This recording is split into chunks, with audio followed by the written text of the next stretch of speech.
Aix-les-Bains, à Chambéry et bien plus encore, Radio Grand Lac vous accompagne sur le 92.1 FM. La 16/9e, l'actualité cinéma de Radio Grand Lac avec Kevin, Guillaume et Vincent.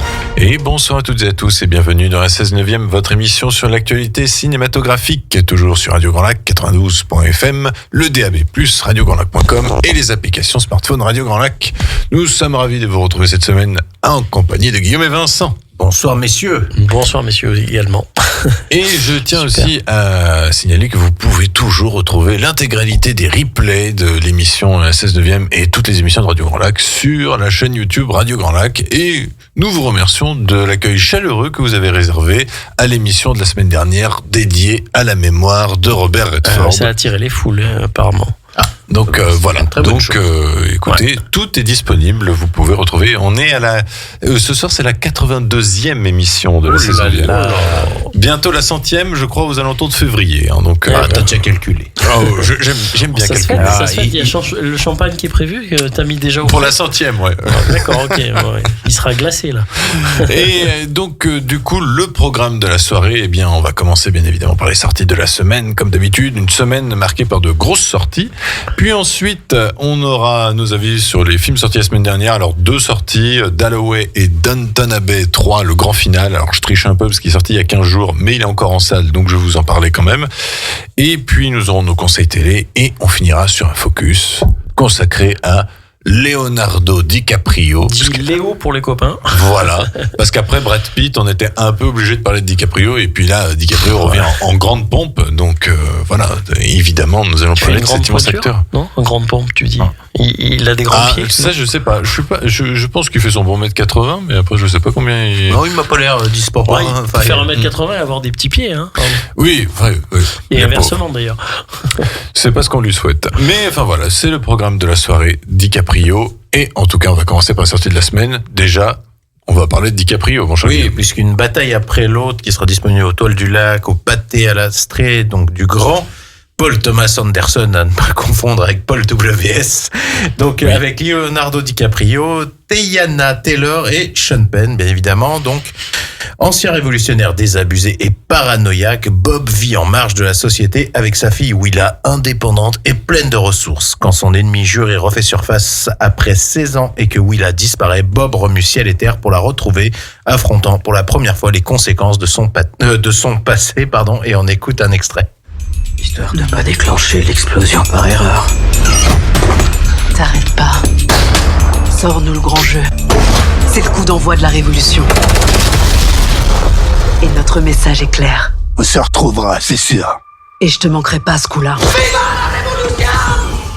Voilà, donc, j'ai oublié de préciser qu'il y a Benicio del Toro, quand même, l'immense Benicio del Toro au casting. Tout à fait. Non, mais il y a une belle distribution, hein, j'ai cru comprendre. Dans ça a l'air de parler de l'Amérique. Voilà. Oui, ça a l'air d'être un grand film d'action quand même. Ça a l'air d'avoir énormément de rebondissements, action, comédie, comédie grinçante, gros casting. Ça a l'air d'être un peu différent du rythme des film habituel de Paul Thomas Anderson. Oui. Tout à fait. Et on parle déjà que Sean Penn a son meilleur rôle depuis facilement plus de 20 ans. D'accord. La bande-annonce, en tout cas, avait l'air percutante. Oui. À voir. Autre sortie. Le million. Le million, donc aux Toiles du Lac et au Pâté, de Grégoire Vigneron avec Christian Clavier, Ryan Bensetti et Gilles Cohen.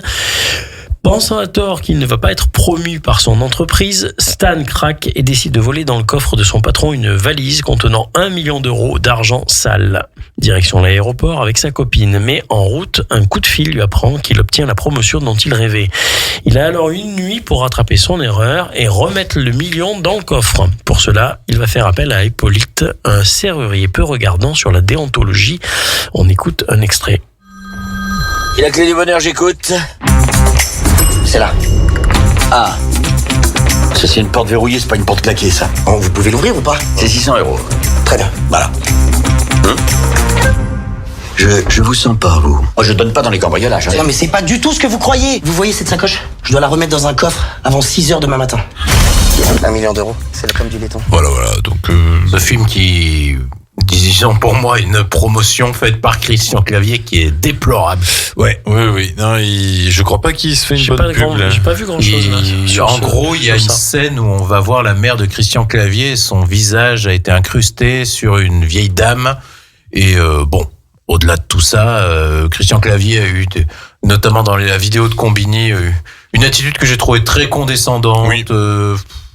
Des propos un peu complètement déconnectés, donc voilà, très déçu. En mode, l'intelligence artificielle c'est formidable, et puis si combien de doublages perdent leur boulot, écoutez, ils feront autre chose. Non, mais par exemple aussi, il a eu des propos sur les comédies américaines en disant, les comédies américaines parlent du réel, mais de manière ennuyeuse. Enfin, j'ai envie de dire, Christian, ça fait 10 ans que tu fais exactement ça aussi. Voilà, enfin vraiment, moi qui l'idolâtrais là pour le coup. Ouais, non, très déçu, je pense qu'il est peut-être lassé par l'univers. Et dire que ce qu'il choisit principalement c'est le scénario au bout d'un moment. Faut pas pousser mémé dans les orties. C'est vrai quand il dit non, moi je regarde le scénario avant tout, tu dis putain quand même. On se rappelle de Cocorico. Ouais, tu vas te rappeler du Cocorico 2. C'est compliqué à dire. Pas mal. Autre sortie TKT, donc T'inquiète, qui se retourne du lac au pâté, de Solange Sicurel avec Lana de Palmer, Émilie Dequesne et Stéphane de Groot. Le dernier film avec Émilie Dequesne, on précise. Alors qu'Emma, 16 ans, est admise dans l'unité de soins intensifs de l'hôpital, ses parents attendent anxieusement des nouvelles du médecin. Étrangement, Emma est pleinement consciente du monde qui l'entoure, mais incapable de communiquer avec lui. Pour comprendre ce qui se passe, Emma doit enquêter sur son passé et démêler le mystère entourant sa soudaine hospitalisation. Petit à petit, elle va être confrontée à la dure réalité de ce qui lui est arrivé. On écoute un extrait. C'est quoi ce truc encore là? C'est ridicule, on dirait une vieille. T'as un souci, ma chérie? T'inquiète, ça va. Je pensais vraiment qu'on était amis, moi, et que c'était une fille bien née. Mais je suis une fille bien. Je suis audace. Me fout de la paix, cette connasse. Je suis vraiment désolée, j'ai besoin de toi, papa. Ah, c'est bon, on peut rire, non? Voilà, donc un film sur l'adolescence et donc marqué par la présence de Émilie Dequesne.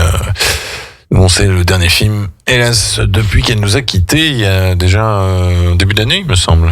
Juste avant. Juste avant Cannes. Un peu avant, c'est ça. Voilà. Autre sortie, mon cher Guillaume. Oui, Rembrandt, qui sera disponible au Toll du Lac et à l'Astrée, de Pierre Scholler avec Camille Cotin, Romain Duris et Céleste Brunkel. Claire et Yves, physiciens de formation, travaillent dans le nucléaire depuis toujours. Lors d'une visite à la National Gallery, Claire va être bouleversée par 3 toiles de Rembrandt. Cette rencontre avec ces 3 œuvres magistrales va les changer à jamais. On écoute un extrait. Ce n'est pas l'expo du siècle. Exagère. Il y a quand même des très beaux Raphaël. Ah, attends. Qu'est-ce qui se passe? J'ai perdu ta mère. Je comprends pas. Tu veux qu'il lui arrive quoi de toute façon? Et là, je sens, il y a quelque chose qui débloque. Mais je sais pas quoi. En fait, moi, mon avis, c'est tu veux qu'il lui arrive quoi de toute façon? C'est un peu sur le synopsis de ce film. Depuis que j'entends parler, je me dis, mais c'est très mince, comme drame. C'est quoi? Parce qu'il y en a plein qui pensaient que c'était un film de braquage, alors pas du tout. Non, c'est un truc un peu un film psychologique, limite fantastique. Ouais, un peu. Non, mais personne sait ce que c'est ce truc. Ça sera peut-être une bonne surprise. Ça va bider, mais à un point, pas je sûr, pense. Non.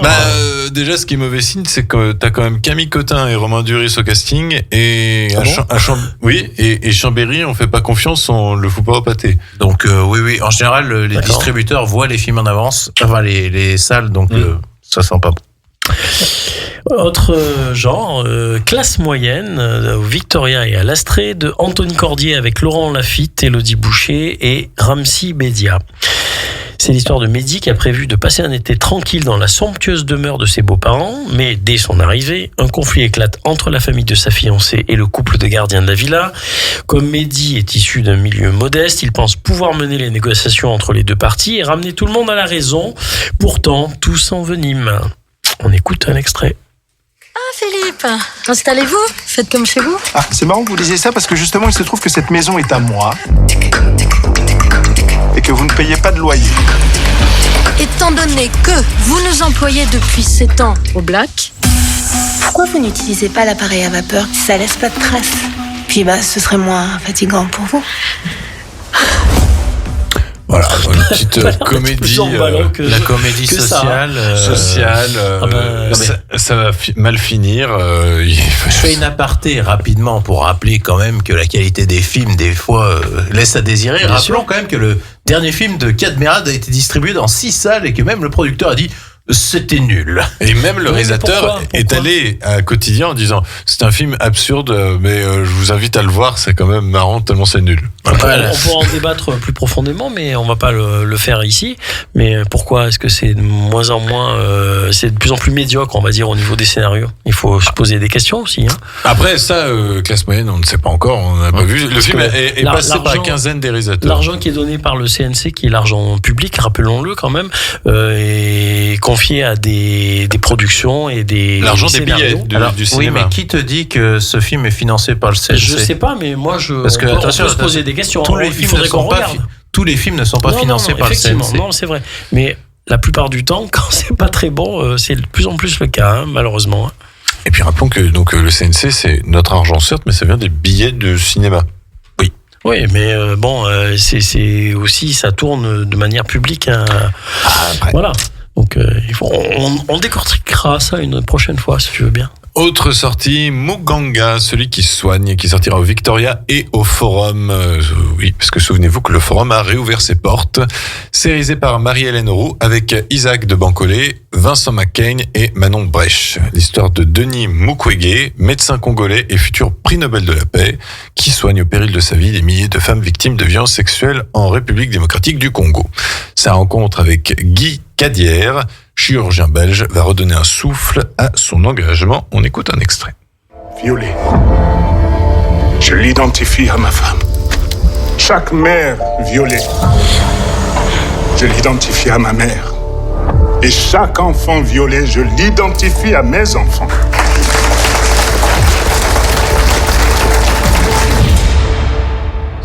Voilà, donc un biopic assez choc quand même, ça a l'air d'être assez émouvant et poignant, j'ai l'impression, ouais. J'aime beaucoup Vincent McCain, donc pourquoi pas, et Isaac de Bancolé. Ouais. Moi j'aime bien aussi, hein, et je sais pas, ça faisait longtemps qu'on l'avait pas vu sur les écrans. Ah oui, je suis sûr que Guillaume pense ne pas connaître cet acteur alors qu'il le connaît très très bien. Ah bon? Oui. Si je te dis, tends le bras petite. Oui, mais c'est pas... Ouais, parce qu'il joue dans Casino Royale. Oui, mais je l'avais vu dans Ghost Dog. Vrai, t'as raison. Et dans Ghost Dog. Dans Ghost Dog, oui, il a quand même un rôle assez important. Enfin, il parle avec le personnage principal, mais ils se comprennent pas tout le long. Non, mais c'est... Bref. Et puis du côté de nos amis de chez Cinéphilex, il y a un film qui s'intitule Put Your Soul on Your Hand and Walk. Ça sortira. Voilà. Ce qui veut dire mets ton âme dans ta main et marche. Voilà.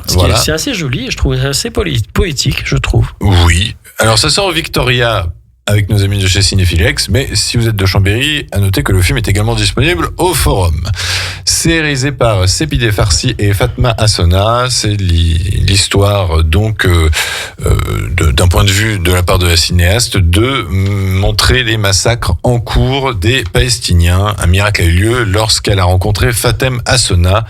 Elle lui a prêté ses yeux pour voir Gaza où elle résistait encore en documentant la guerre, et la réalisatrice est du coup devenu un lien entre elle et le reste du monde depuis sa prison de Gaza, comme elle le disait. Donc voilà, un film documentaire, je pense très très très très actuel, c'est le moins que l'on puisse dire. Très chargé, et que l'on peut du coup découvrir. Et sensible. Au Victoria, grâce à nos amis Cinéphilex, ou au Forum à Chambéry. Et ben c'est tout pour les sorties de la semaine.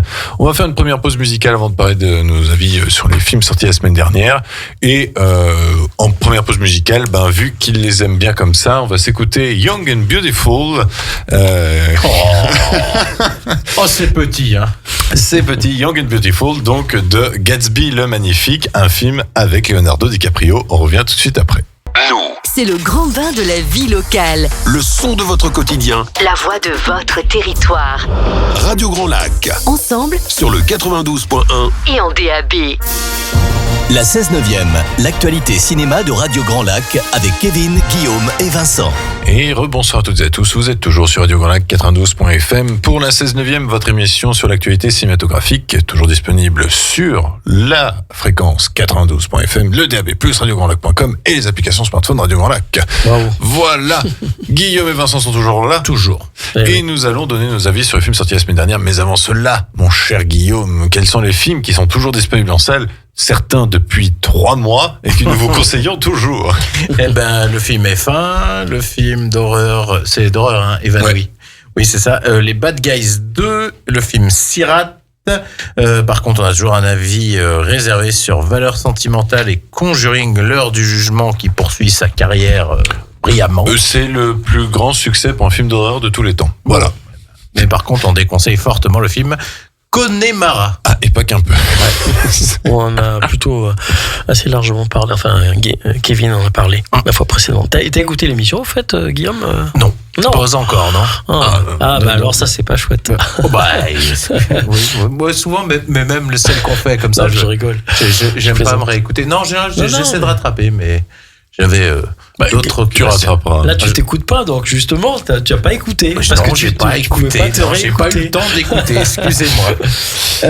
Mais tu vas nous donner ton avis sur les sorties et nous donner peut-être envie ou pas d'aller voir Downton Abbey 3. Si vous n'avez pas vu les deux autres, ça risque d'être compliqué. Alors, commence par Downton Abbey. Bah oui, parce qu'il est sorti il y a 15 jours. Alors déjà, je vais vous dire, si vous n'avez pas vu les 2 films avant, c'est compliqué. Si vous n'avez pas vu non plus les 6 saisons de la série avant, c'est encore plus compliqué. Bon, bah alors, tout faux pour moi. En fait, est-ce que c'est compliqué? Non, vous allez comprendre ce qui se passe dans le film, mais évidemment, l'impact émotionnel sera beaucoup moindre que si vous avez tout vu, parce que là, ça va bien moins marcher forcément. Et oui, comme et dirait oui. l'autre. Bah, quand le film s'appelle le grand final, évidemment, il faut quand même que le film ne se cache pas d'ailleurs d'être qu'une seule et grande conclusion à toute cette histoire de famille, de Lord anglais, le Lord Grantham, et de la famille Crowley, qui vit du coup à Downton.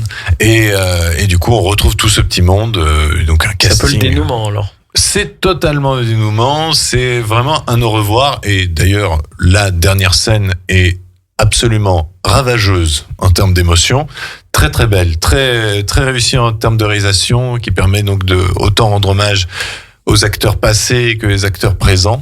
Je trouve que c'est très bien fait. Évidemment qu'il y a un hommage rendu à Maggie Smith, qui nous a quittés depuis et qui n'était déjà plus dans la saga, puisque son personnage était décédé un film avant, mais ils lui rendent quand même encore hommage dans ce film-là, et de toute façon sa présence se ressent malgré tout.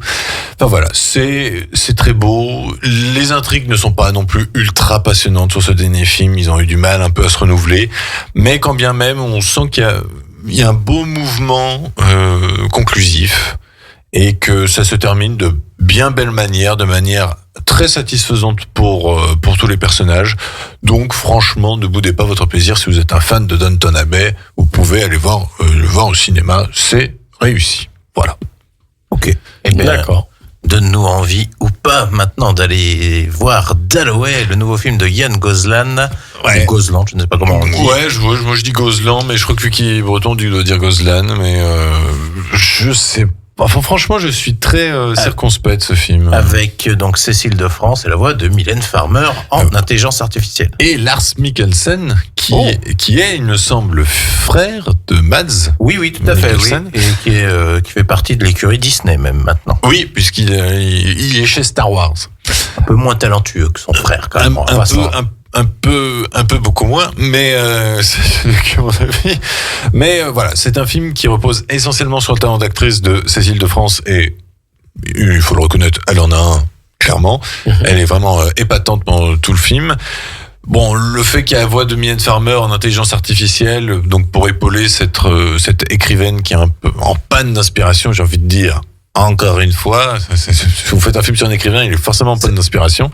Il faut que ça soit un huis clos aussi pour que ça soit vraiment classique. Et ben là, c'est pas vraiment un huis clos. C'est quasi un huis clos. C'est quasi un huis clos. Ah bon, bah, c'est bon, ça coche les cases, t'inquiète pas. Mais elle part faire des courses de temps en temps. Oui, il faut se nourrir. Oui, mais c'est classique en général. Quand je dis part faire des courses, c'est-à-dire qu'elle sort de ce bâtiment, parce qu'en fait, ce qui est un peu particulier, et ça par contre c'est une bonne idée, c'est que son appartement est dans un immeuble qui est une pépinière de talent en fait. puisque il y a eu un virus. Voilà, on voit l'inspiration d'où elle vient. Et du coup, les gens sont un peu... voilà, ils font attention, t'es testé tous les matins, tu dois faire gaffe, tu portes un masque quand t'es dehors. Si ça vous rappelle quelque chose, dites-le moi. Et du coup, ce qui est intéressant, c'est que dans cet immeuble-là, vous avez des peintres, vous avez des écrivains, vous avez des cinéastes, et beaucoup travaillent avec l'intelligence artificielle. C'est-à-dire que les peintres, par exemple, vont demander à l'intelligence artificielle de disposer leur tableau d'exposition d'une certaine manière, puis ils les changent comme ça. Donc on se dit, waouh, c'est super le futur, c'est génial.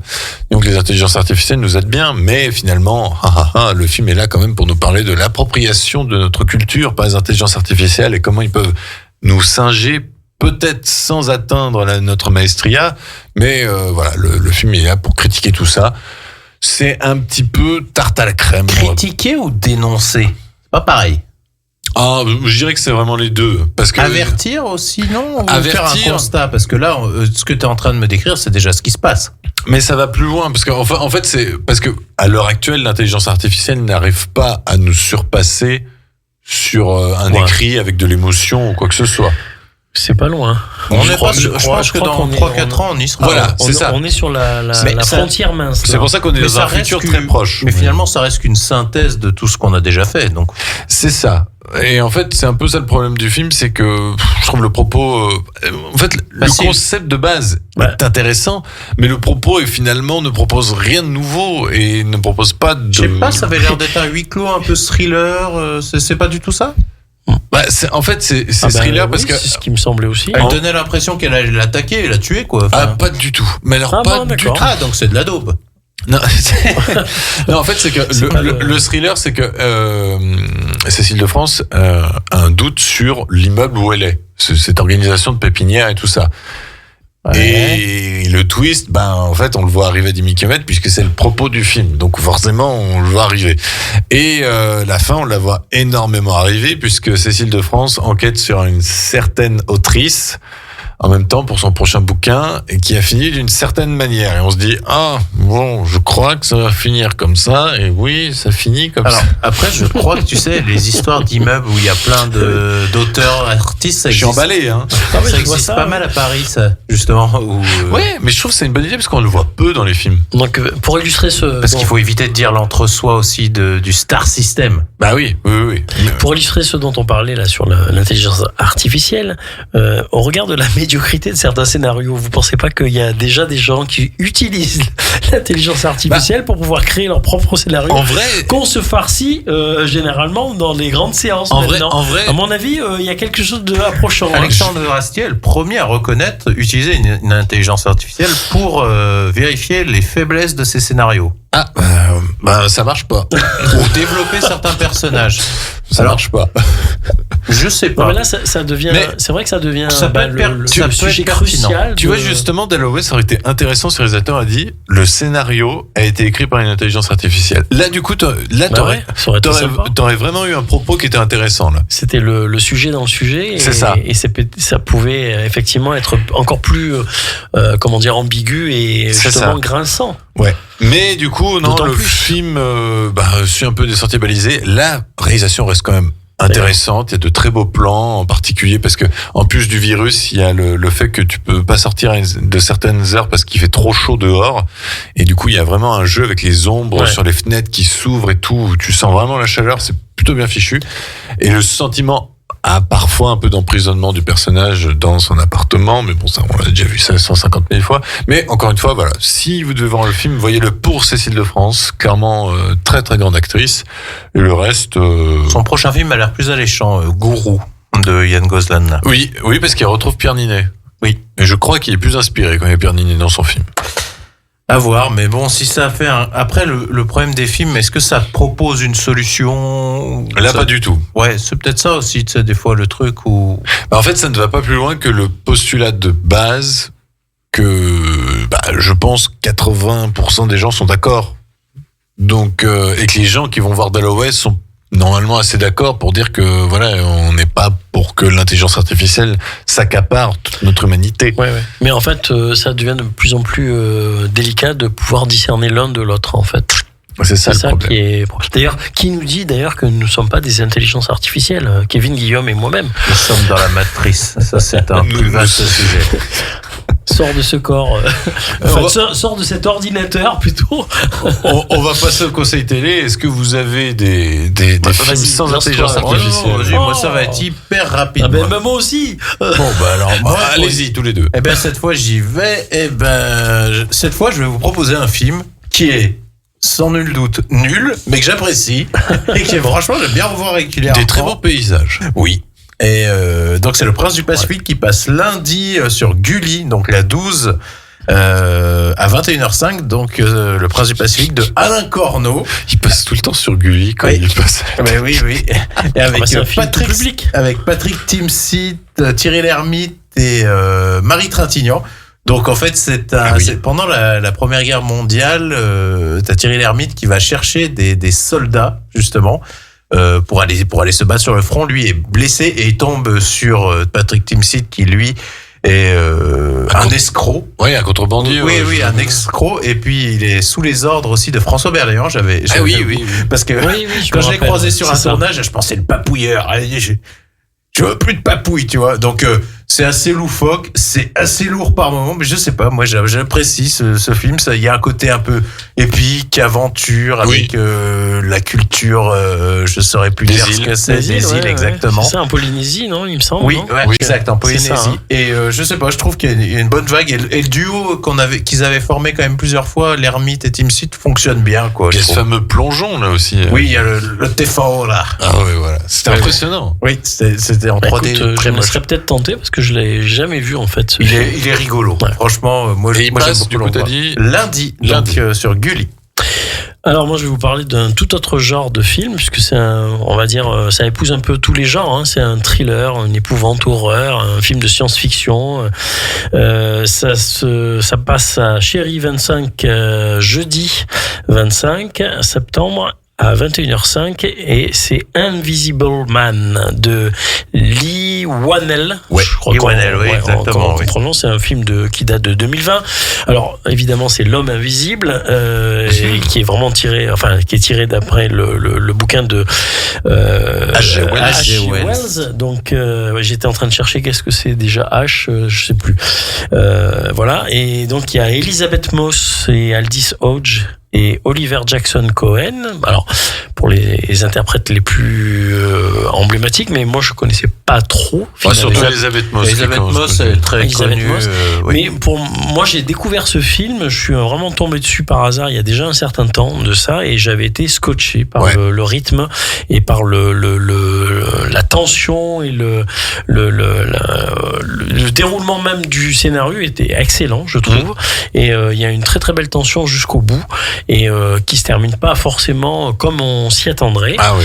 En plus de ça, et donc ça revisite le mythe de l'homme invisible que on avait tendance un peu à trouver un peu plutôt sympathique au travers, par exemple, de la fameuse série que moi je connaissais, qui est une vieille série. D'ailleurs, on n'en a pas parlé de ça, au fait. Le film original aussi. Ouais, parce que dans le film original, la série n'est pas vraiment une vraie bonne adaptation, parce que l'homme invisible n'est pas sympa à la base. Il est pas sympa dans le film original. Dans le film original, il est pas sympa. Voilà. Mais dans la série, c'était avec Kevin Bacon. Il y avait Kevin Bacon qui a fait un film. Alors ça, c'est déjà un remake. Ça, c'était dans... le film original, c'était avec... Mais la série, si, il était sympa. C'était avec... c'est ce que je te dis. Kevin Bacon n'est pas sympa. Il mate les filles, justement. Mais le film original est de 1930. Pour le coup, il utilise... La personne qui utilise cette capacité-là, effectivement, s'avère être quasiment un psychopathe, quoi. Voilà. Oui, et donc, à la forte affaire, Elizabeth Moss, qui joue donc le rôle de l'ex-femme et victime donc de cet individu, va avoir forte affaire là-dessus. Et si vous voulez avoir de belles peurs et de belles tensions, n'hésitez pas à regarder ce film. Voilà. J'ai jamais osé le regarder parce que j'étais tellement déçu que c'était un film annoncé qui a été maintes fois reporté. Ouais. Il devait à la base faire partie du du Dark Universe. Du Dark Universe, et ça devait être Johnny Depp qui devait faire L'homme invisible. Mais finalement, ils sont partis sur un autre scénario et franchement, j'avais été époustouflé par le scénario. Moi, et justement, scotché, ce que j'aime bien, c'est que le film nous fait même douter de est-ce qu'il y a un homme invisible ou est-ce qu'il n'y en a pas. Et par contre, oui, le film original, j'ai oublié le nom de cet acteur qui était extraordinaire, qui jouait dans Laurence d'Arabie, qui jouait dans Anthony. Non, pas lui. Non, il a un prénom. Non. Il a. Laurence d'Arabie, moi je te donne tous les. Il a un prénom français. Anthony Quinn. Non, c'est pas Anthony. Claude Rains, voilà. Claude Rains, voilà, tout à fait. Et que par contre, j'aime beaucoup. J'aime vraiment pas l'adaptation de Paul Verhoeven. J'aime bien la fin, mais je crois que toi c'est la fin que t'aimes pas. Moi j'aime bien la fin Kevin Bacon quand ça part un peu en film d'horreur. Si j'aime bien ce film avec Kevin Bacon là.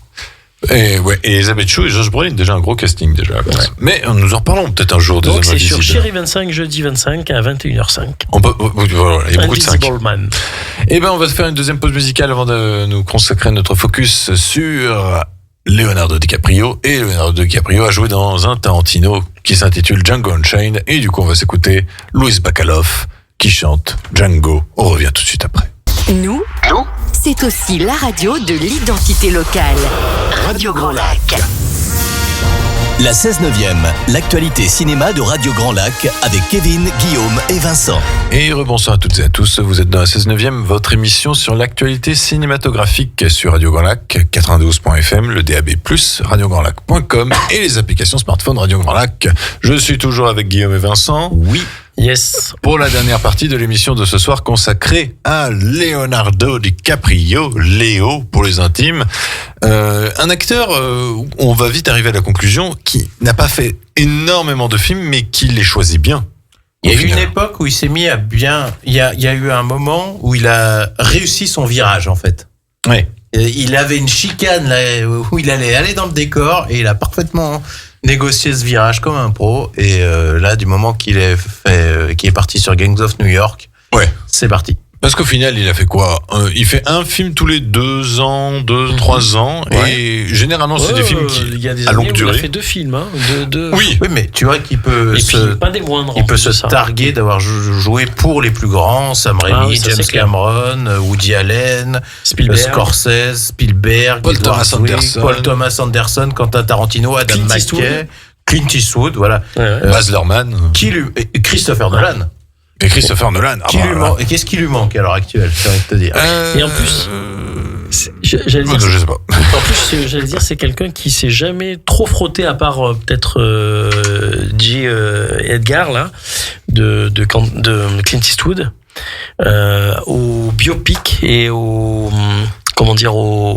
à jouer des rôles de gens des figures connues qui devaient, en plus de ça, des figures connues, mais aussi des personnages un petit peu iconiques qui il avait fait Louis XIV quand même dans des franchises. Et puis il avait fait plutôt bien, je trouve. Et puis il avait fait Arthur Rimbaud. Non mais là c'est pas un truc très oui, c'est pas réaliste, c'est le pas Masque de fer. Il a donné 2 conseils à à Timothée Chalamet. Il a dit jamais de drogue dure et pas de cap, il a dit.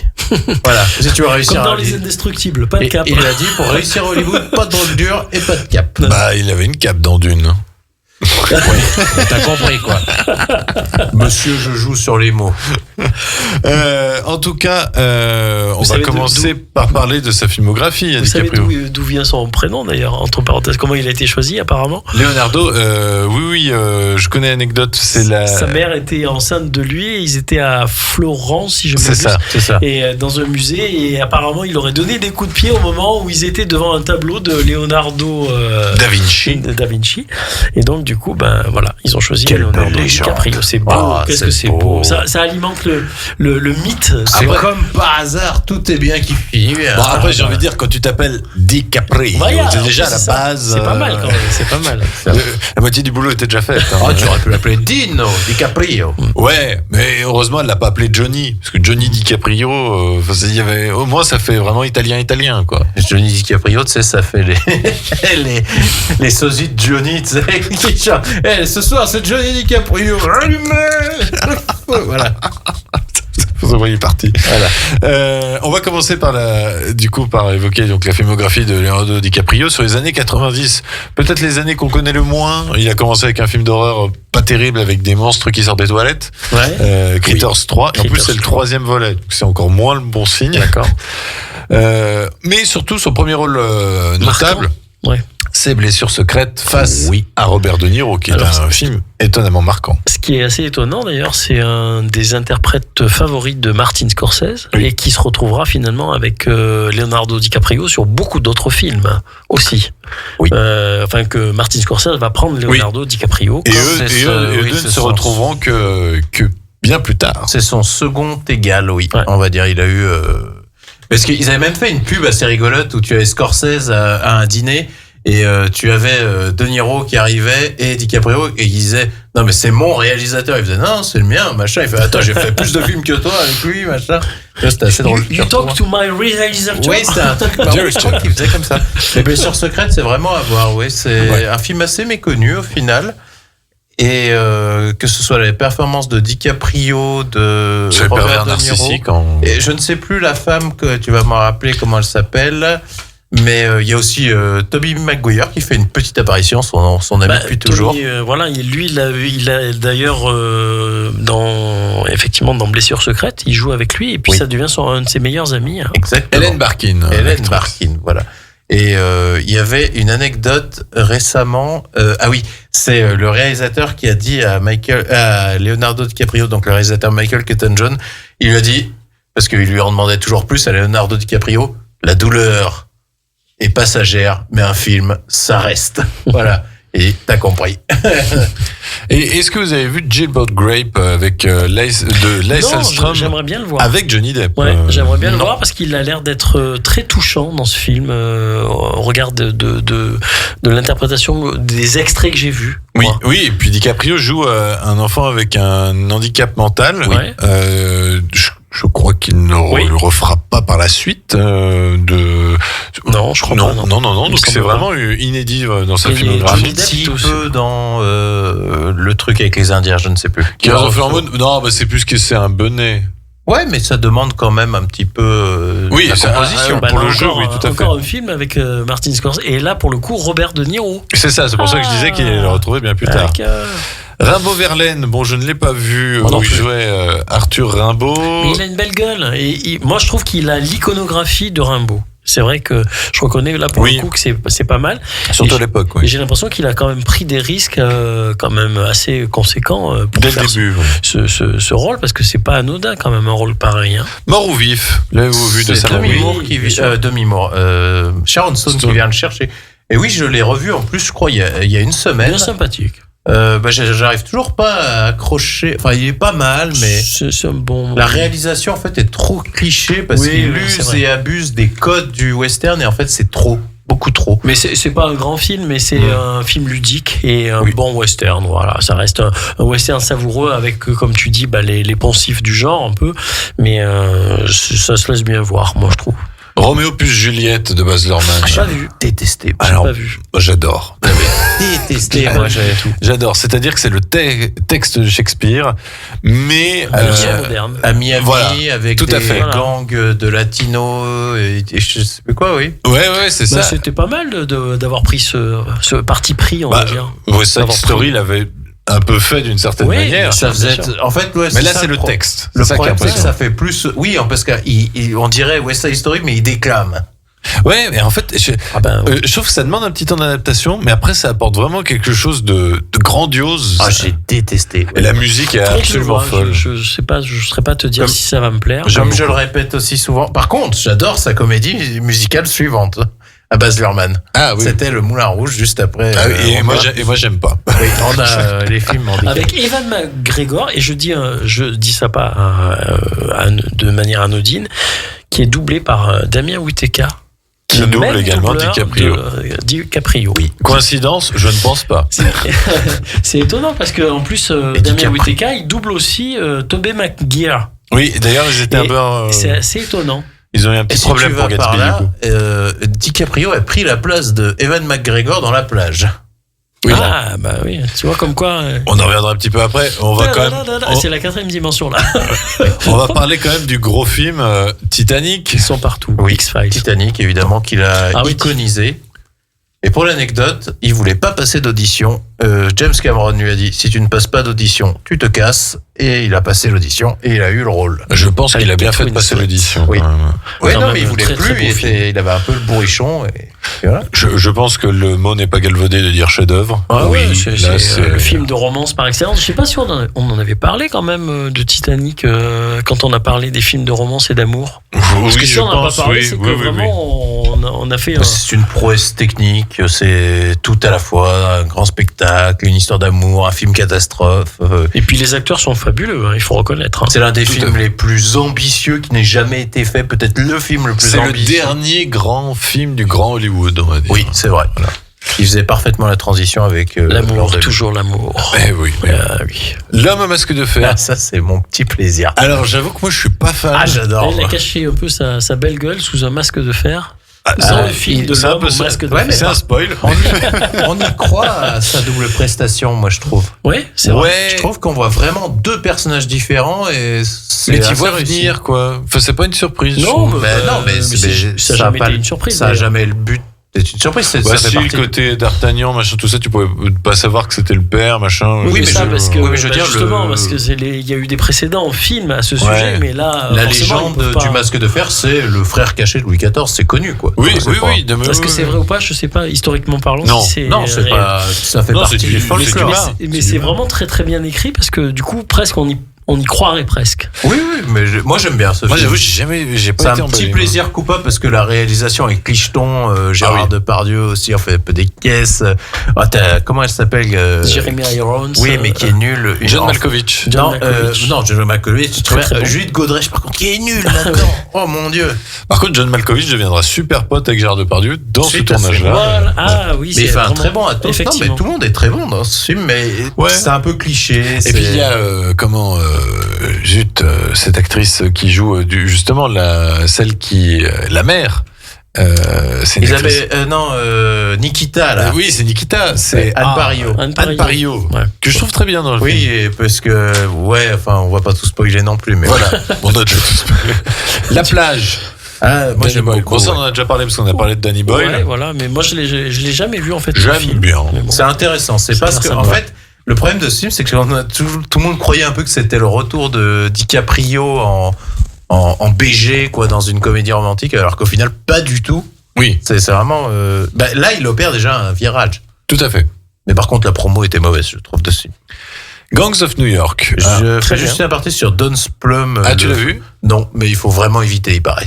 D'accord. C'est abject, oui. Bon, je pense que c'est pour ça que personne l'a vu. Gangs of New York. Ouais. J'adore Gangs of New York. Faut que je le revoie. C'est pas un de mes Scorsese préférés. Très bon film, ouais. Moi, j'avais. Bon, il y a beaucoup de violence, comme souvent dans les films de Martin Scorsese. Mais bon, ceci étant, Daniel Day-Lewis en face. Et puis cette période était particulièrement violente, donc il fallait. Tu aimes parce qu'il y a Liam Neeson. C'est le fils de Liam Neeson. Non, moi j'aime bien parce qu'il y a Daniel Day-Lewis et je trouve que le rôle qu'il y a Daniel Day-Lewis du boucher. Enfin, je trouve qu'il est épatant. Il y a un truc qui m'embête toujours. Je sais pas encore déterminer quoi, mais. Cameron Diaz?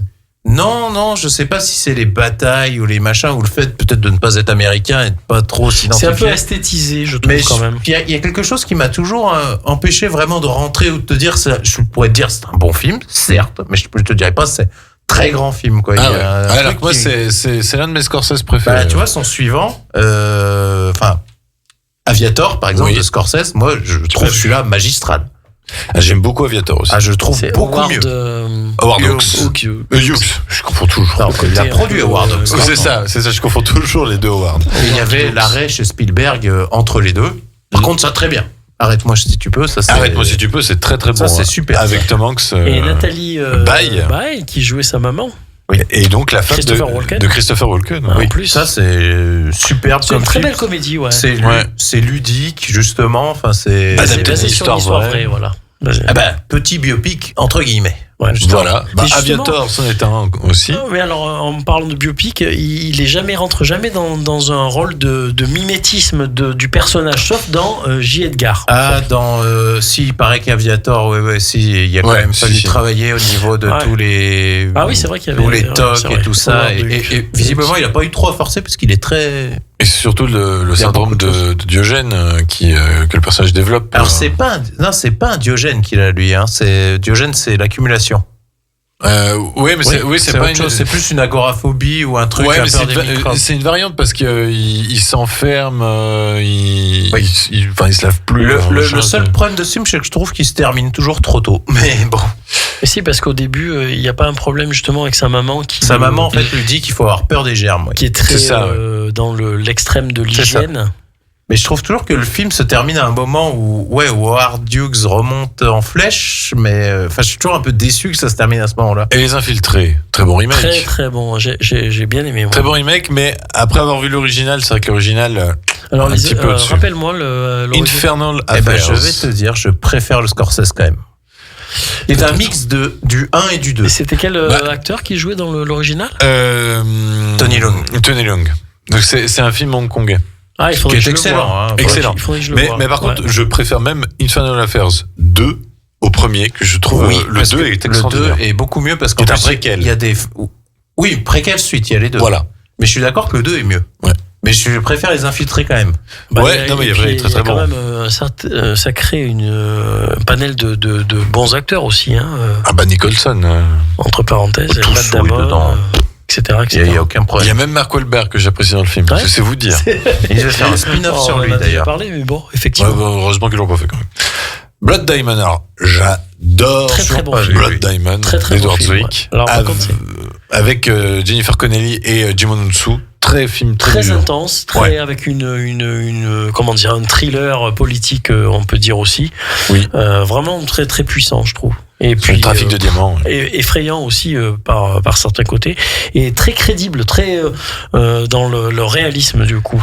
Et surtout, c'est que le personnage de DiCaprio est un personnage détestable. À vrai dire. C'est le personnage principal, mais c'est un salopard. Il est pas sympathique, non, il est pas du tout sympathique. Je vous crois, j'étais passé à côté quand il est sorti, mais...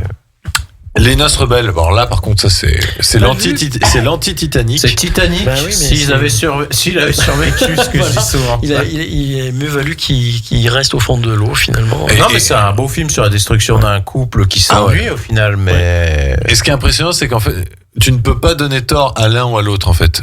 Ils ne font que se balancer des vérités pendant tout le film et tu fais petit peu à DiCaprio parce que que c'est lui qui la trompe. L'érosion du couple dans. Mais après il y a des raisons. Voilà. Qu'est-ce que tu veux que je te dise ? C'est pour ça que tu te dis c'est dingue. On devrait toujours rester sur. Mensonge d'État de Ridley Scott avec Russell Crowe. Très bien. Jamais eu envie de le voir. C'est sympa, mais ça m'a jamais trop marqué, tu vois. Si, c'est sympa. Voilà. Non mais je trouvais qu'il y avait un bon rythme aussi. C'est un Scott mineur. Ouais, bien sûr. Shutter Island. Ça c'est le film de ma femme, ça. Alors là, moi, j'étais dans une situation pas très terrible dans ma vie. Je suis allé voir ça et ça se termine à minuit et je rentrais chez moi, je me disais mais c'est pas possible. Pourquoi je suis allé voir un film pareil?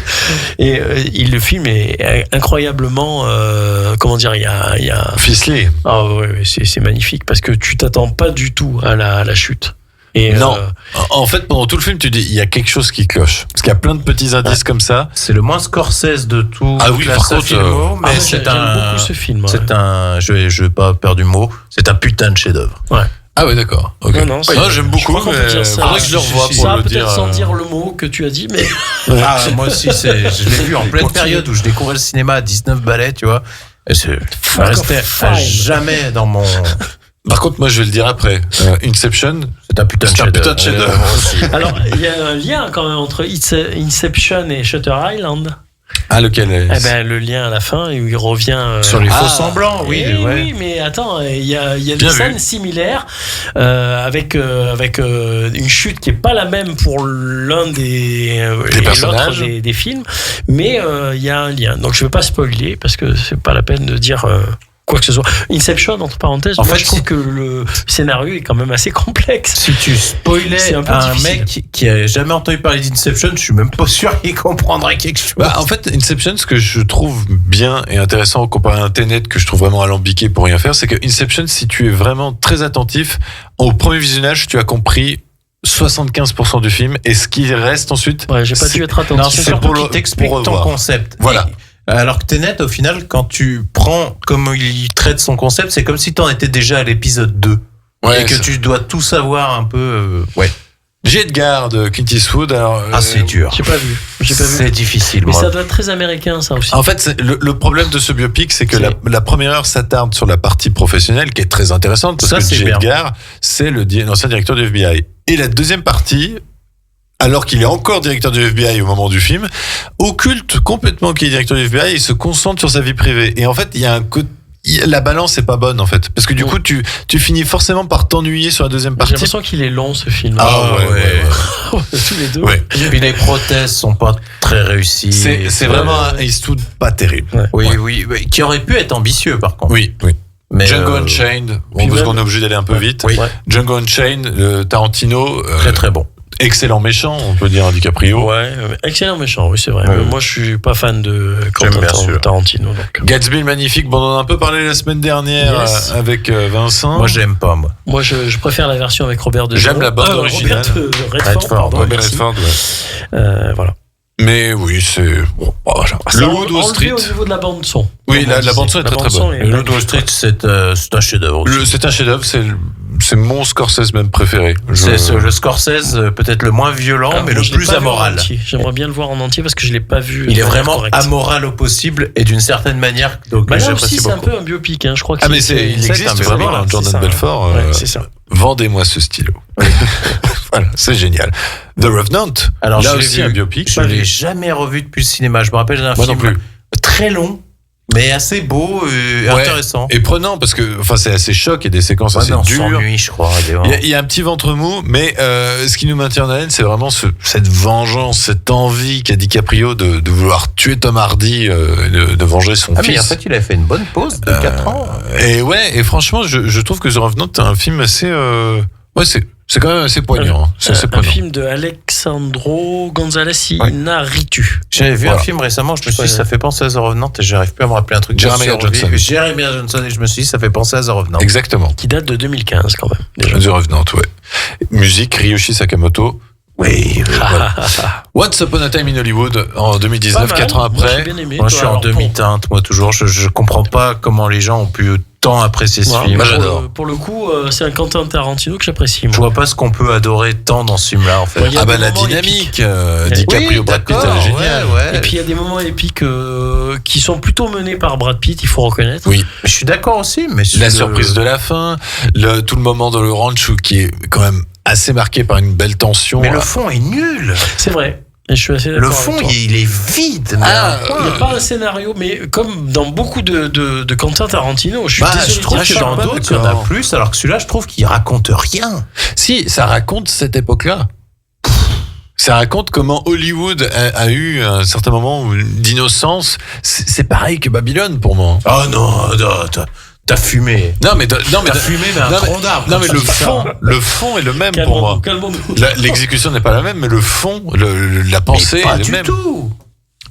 Si, c'est comment te montrer qu'il y a une période d'Hollywood où il y avait une insouciance, où c'était vraiment, on pensait au cinéma pour le cinéma et voilà tout ça. Et maintenant, avec un petit caméo de Bruce Lee, je trouve pas à son meilleur avantage. Je trouve que justement, on est dans la lèche complète. On te montre que justement, il habite à côté de Roman Polanski. Que lui, il faut qu'il parle à Polanski pour pouvoir un peu monter sa carrière. Alors par contre, je suis très content que du moment où il fait son aparté en Italie. Tu vois, ça c'est vrai que ça fait penser. Mais justement, le truc te laisse dire, sa carrière va décoller parce que il a sauvé Polanski.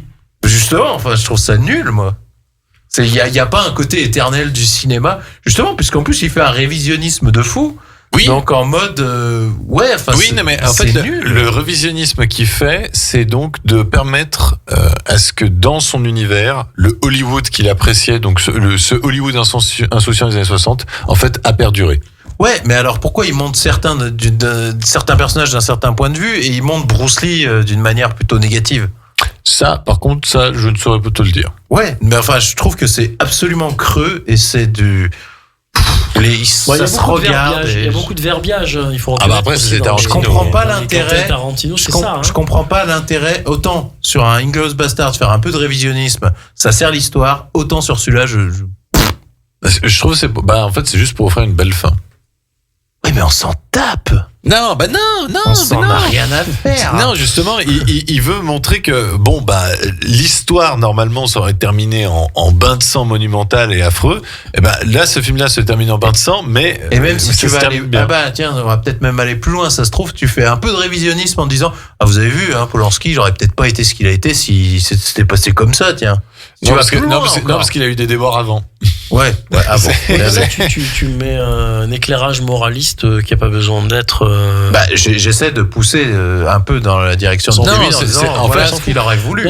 Il y a certains moments épiques dans ce film, je trouve. Ouais. Non, je pense assez que intéressant, assez bien enlevé, on va dire. Ce qui veut dire, c'est que le sauvetage de Sharon Tate et le sauvetage d'un Hollywood en chanteur, Et en plus, elle était presque pas connue. Mais oui, mais c'est symbolique. Il faut que tu comprennes ça, Guillaume. C'était symbolique. C'est-à-dire que dès lors que Sharon Tate est mort, les acteurs ont fermé leurs portes, les acteurs se sont éloignés du monde, en fait. Mais il était déjà, t'as vu où ils habitent? À Hollywood Hill et compagnie, tous les Mulholland Drive et tout, ils étaient déjà à Beverly Hills et compagnie. Oui, mais porte grande ouverte et tout ça. Oui, non, mais ils étaient riches, du ukulélé, drogue et compagnie, c'est ce que t'es en train... oui, mais... C'est franchement la branlette intellectuelle. Une nouvelle fois sur le cinéma. Je suis pas d'accord. Autre film, Don't Look Up, Déni cosmique. Ça, c'est bien. Voilà. Oui, c'est bien. Je connais pas du tout, d'ailleurs. C'est bien. C'est une bonne satire, moi, je trouve. Parce que c'est... En fait, c'est sorti un peu au moment où il y avait le Covid et tout ça, donc c'était intéressant. Et en fait, on dit aux gens de ne pas regarder en l'air parce qu'ils regardent principalement leur téléphone. C'est une critique de l'administration Trump. Voilà. Via Meryl Streep, c'est vraiment rigolo. C'est très satirique. Moi, j'avais beaucoup apprécié. Killers of the Flower Moon. Je me suis emmerdé. Moi, je le dis franchement. Oui, j'ai beaucoup aimé. J'ai bien aimé. Mais je me suis endormi 10 minutes. Moi, je me suis endormi. Et puis en plus, ce principe scénaristique de faire refaire les scènes en les racontant après les avoir vues, moi, ça m'a gonflé. Oula, attends, tu confonds là. Non, c'était bien ça. C'est-à-dire qu'il y a un moment donné, quand il est au procès, il raconte à nouveau ce qui s'est passé, etc. Qu'on a vu précédemment en images. Franchement, je trouve ça nul. Et je trouve même que c'est une faute professionnelle pour un aussi grand metteur en scène que peut être Martin Scorsese. Franchement, je trouve ça nul. Moi, j'ai beaucoup aimé. Moi, j'ai plutôt bien aimé quand même. Je trouve que justement le rôle de DiCaprio est intéressant parce que là, il joue vraiment un bonnet. Pour ce qui est leur rôle respectif, ils jouent tous parfaitement, entre parenthèses. Mais moi, c'est le scénario qui me gêne et c'est la longueur du film par rapport à ça. Voilà. Et puis, j'ai aimé en fait ce côté que c'est un génocide, ce génocide, mais pernicieux, vraiment, au début très subtil et qui devient vraiment de plus en plus gros. Et tu te dis, mais jusqu'où ça va aller, quoi? C'est impressionnant. Alors, si je me souviens bien, il n'est pas si simplé que ça dans le film. Il est juste un peu lâche et avec pas beaucoup de volonté et pas beaucoup de personnalité. Ouais, mais il est pas niais, hein. Il est pas niais parce qu'il comprend. Non, j'ai pas dit niais, j'ai dit benet. C'est pas pareil. Il est sous la coupe du. Il est sous la coupe du patriarche, surtout. Oui, voilà. Il est sous influence parce qu'il a pas une grande personnalité. Et l'autre le phagocyte, quoi. Il est un peu bonnet quand même parce qu'à la fin je pense qu'il est persuadé de pas avoir fait du mal à sa femme, ouais. Oui, alors qu'en fait il est empoisonné. C'est toujours le bonnet de quelqu'un, Guillaume.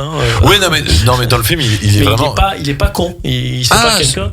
Mais si, parce qu'il sait même pas. Il arrive même pas à comprendre qu'il est empoisonné sa femme alors c'est lui-même qui donnait les. Enfin si, il y a un moment donné, il y a une forme d'ambiguïté à ce sujet, si je me souviens bien, parce que je m'y suis ennuyé, mais j'ai quand même regardé de bout en bout. Je me suis dit, je vais quand même regarder jusqu'au bout pour voir s'il y a quelque chose qui rattrape ce que moi j'estime être une faute professionnelle grave. Mais bon, non mais je trouve. Mais à quel moment tu peux avoir une faute professionnelle grave? Ouais, mais c'est au cinéma. C'est une faute pour un réalisateur aussi grand que peut l'être Martin Scorsese. Je te vois, donc je le vois pas. Là, tu as mis un blâme à Martin Scorsese. Là, il était devant sa télé. Tu lui as mis un blâme à Martin Scorsese. Il était devant sa télé, il dit carton rouge. J'espère que il va prendre conscience, il va me téléphoner, il va me dire t'as raison. Alors, cours toujours, t'as raison. On peut toujours rêver. On peut toujours rêver. Bon, c'est tout pour l'émission de ce soir et pour DiCaprio. Écoutez, vous noterez que moi j'ai un peu plus d'amour que mes deux comparses. C'est vrai. C'est un des meilleurs acteurs du monde. Bon, à part que j'ai pas aimé l'homme au masque de fer, voilà, mais ça arrive aussi. Ouais, j'ai pas aimé l'homme au masque de fer. C'est un des meilleurs acteurs du monde, sans hésiter. par contre. Ah, c'est l'un des meilleurs acteurs de sa génération. Je reproche à aucun moment, je reproche ses prestations, je reproche les films. Moi, C'est j'avais vrai. un peu de mal avec la voix qui double Leonardo DiCaprio. Et je pense pas que sans c'est ce VO. qui m'a. Voilà, tout à fait. Non, mais je suis. C'est pire. C'est ça que tu veux dire? Non, pas sans VO. Si t'en as marre de la VF, pas Non, mais sans VO. c'est vrai que ça m'a un peu gêné au début, mais bon, j'ai passé outre ça et il y a beaucoup de films sur lesquels je trouve qu'il est remarquable. Oui, Est-ce que c'est évidemment. une faute professionnelle grave pour le doubleur? Non, ça vous a choqué, ça? Disons que c'est un champ lexical qu'on n'a pas l'habitude d'entendre dans le cinéma. Non, mais une faute, ça veut dire que c'est pas une erreur. Pour moi, c'est d'avoir fait ça, c'est incompréhensible et pas possible, quoi. D'accord. C'est même pas une erreur, c'est une faute. C'est-à-dire que moralement, Il s'est trompé. Il s'est trompé. Bah non, mais c'est vrai. Eh ben, côté programmation, la radio demain, 5 émissions. L'émission spéciale Saint-In Art de 11h à 11h45. L'émission Questions de parents présentée par Elodie de 12h15 à 12h45. L'émission Pas Autrement présentée par Pauline de 13h à 14h. Et les deux émissions présentées par Sébastien, Eurohit et l'After Latino. Eurohit, c'est de 20h à 21h et l'After Latino de 21h à 23h. D'ici là, on se retrouve la semaine prochaine. Et évidemment, vu qu'on a parlé de Leonardo DiCaprio, on va se quitter sur Céline. My Heart Will Go On. On va chialer. Voilà, ça va être beau. Et on se retrouve la semaine prochaine. Portez-vous bien et surtout, allez au cinéma. Bonne soirée. Ciao, ciao.